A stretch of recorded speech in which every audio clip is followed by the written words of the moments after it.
aspects of Christianity led her to the Center of Enlightenment, where she has been an ordained minister since 2015. Reverend Carol is currently the treasurer on our board of directors, and she teaches great courses, including spiritual economics and understanding the Sermon on the Mount. Next month, she is going to teach Discovering Your Spirit Guides. Please welcome Reverend Carol Willis.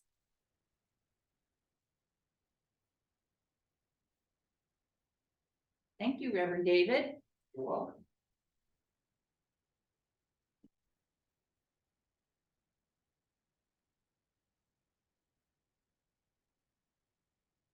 Today, I thought that I would do something that I haven't done for a very long time. And I want to talk about the power of intention. I brought with me today 2 resources, and I'd like to share them with you. I hope you're familiar. If you're not, I encourage you to get familiar with these resources. The first one is The Power of Intention by Dr. Wayne Dyer. I have read this book and I've taught classes from this book. It's excellent. So that's the first one. The second one is The Amazing Power of Deliberate Intent by Esther and Jerry Hicks. And this is based on the channeling of Abraham. And can you turn around? Okay, based on the teachings of Abraham. Esther Hicks is the one receiving the channeling, and she describes Abraham as a collective consciousness. Usually people that are channeling like this, they will say that the entity identifies him or herself as a collective consciousness. And they always talk about we or our, they never just say me. So if you haven't read either of those books, I haven't read the second one, but I started reading it last night. I forgot that it was in my library.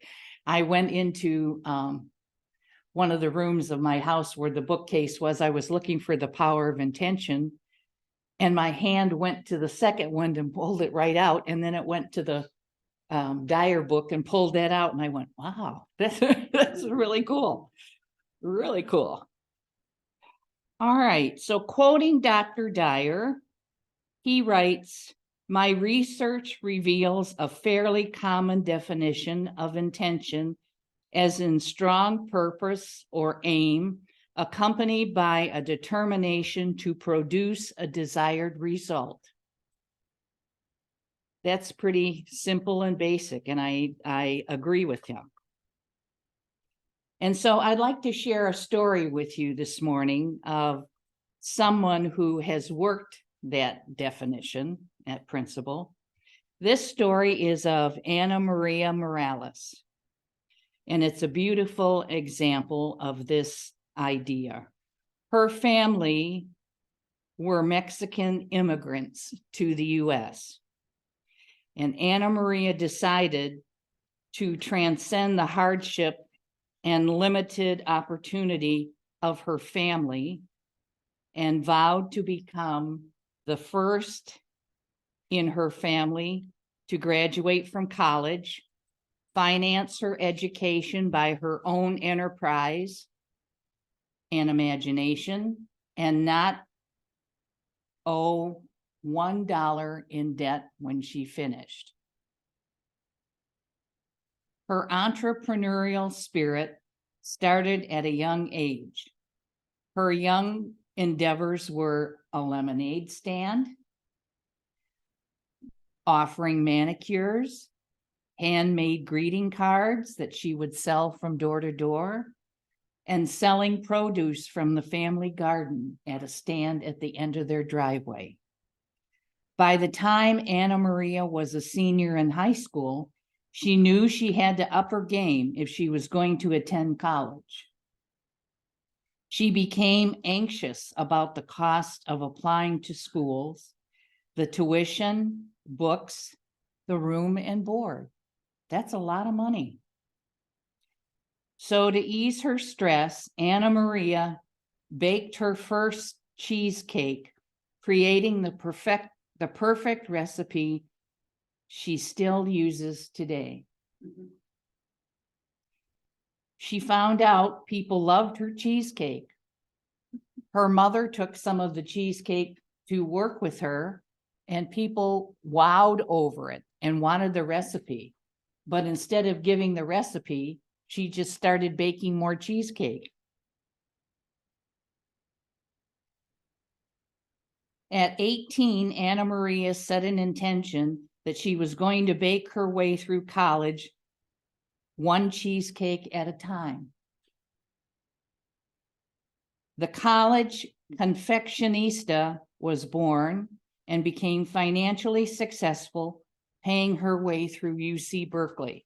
And it took her more than one time to apply to college and get in. But you know how spirit works. It's all about timing. It just wasn't the right time. So she kept on baking cheesecakes. Having experienced such great success, Anna Maria is planning to give back by expanding college confectionista into a foundation that will give scholarships and mentorships for low-income Latinas in her community who are seeking to be first generation college students. So now she's paying it forward. This is a perfect example of how we use intention to co-create with God. The power of intention does not begin with us, but with the creator / source we know as the higher power or God. Let me explain what that means. At the essence, everything is energy in a formless state. As a co-creator with God, we shape and mold this energy with our thoughts. Even before the activity of our thought, we have to realize this energy has intelligence and intention qualities present in it. For example, an acorn has within it the possibility of many more trees and more acorns to come. If we cut it open, we can't see that, but we know that it's there. And we know that that plan of good and that pattern of expression is in that little seed. And we have no idea how many trees or acorns are to come, but we know they will. We can witness those that are coming by way of expression. As the plan unfolds, we see the result, we see the tree, we see the nuts.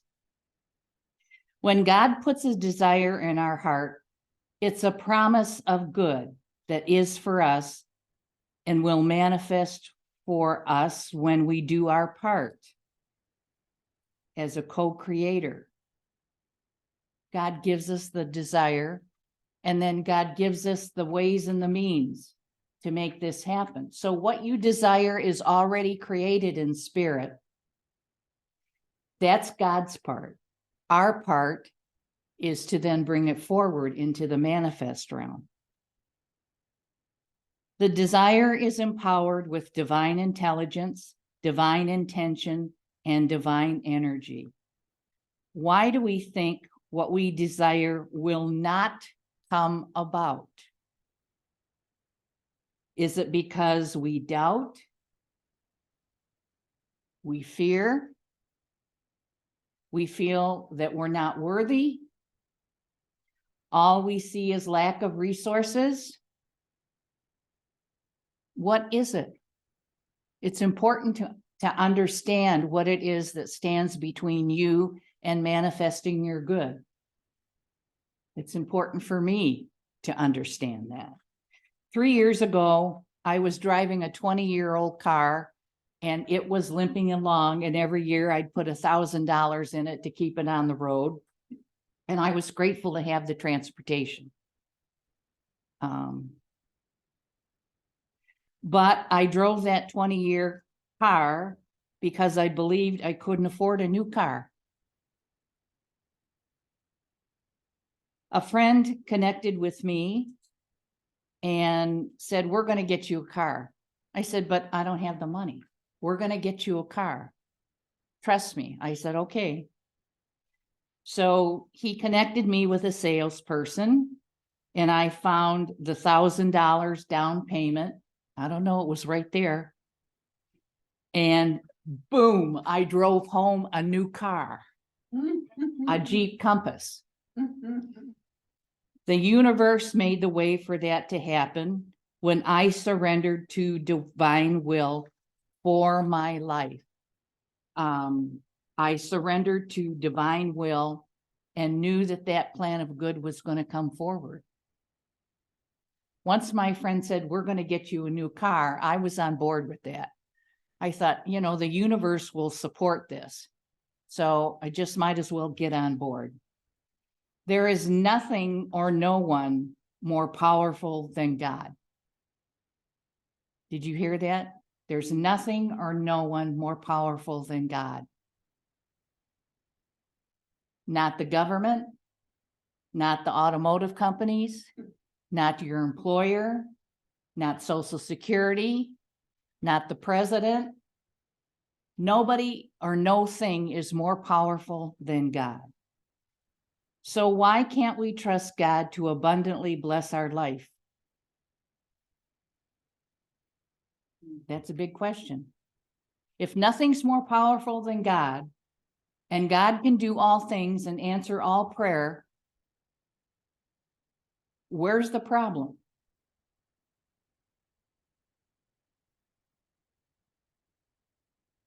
Is it because we doubt that we could make it happen? Guess what? We're a co-creator. We are not the creator. We are a co-creator with God. So we don't have to make it happen. According to Esther and Jerry Hicks, we allow it to happen through us and come into our lives. So we're not making it happen. God is. Our part as co-creator is to first allow it to happen. Surrender to the process. Be willing to be God's partner, and then follow divine guidance and instruction on what it is for us to do next. After my friend said, you're going to get a car, I said, well, how much do you think that's going to cost? He said, well, the down payment's usually about $1,000. I said, okay, God, you get to fix this because I don't know how. And yet I walked into the dealership with $1,000 in my hand. Nobody's a bigger doubter than me. Let's just say that. I'm not shaking a finger at anybody here that I wouldn't shake at myself. But you learn to trust, you learn to work the principles. But you first have to know the truth. The truth is all things are possible. God puts a desire in our heart, and that desire has everything in it to bring it about. You know, understanding truth is like learning French. You know, it's like you don't know what you don't know till you start to learn. My French teacher used to say, don't think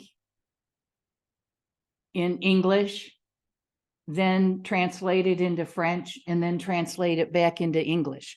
Learn French. So this is the same with truth. Learn truth. You can't interpret truth based on your past experience or your beliefs or what has happened to you. You have to know the truth for what it is. Then that becomes your foundation for living. Okay, realize what we desire is already created in spirit, and that the universe is willing to give it to us. Perhaps we should practice allowing ourselves to be open and good receivers. When God gives us a desire, that's a gift.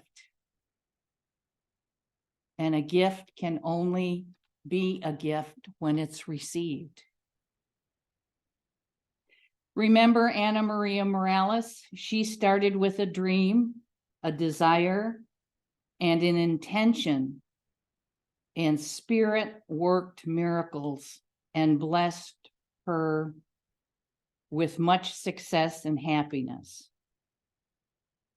Why not us? Why not us? We're beloved children of God. We deserve goodness as well as anybody else. Why not us? And so God bless you. Thank you for listening this morning. I appreciate it. And I hope that some of these thoughts help you in your daily life. God bless you.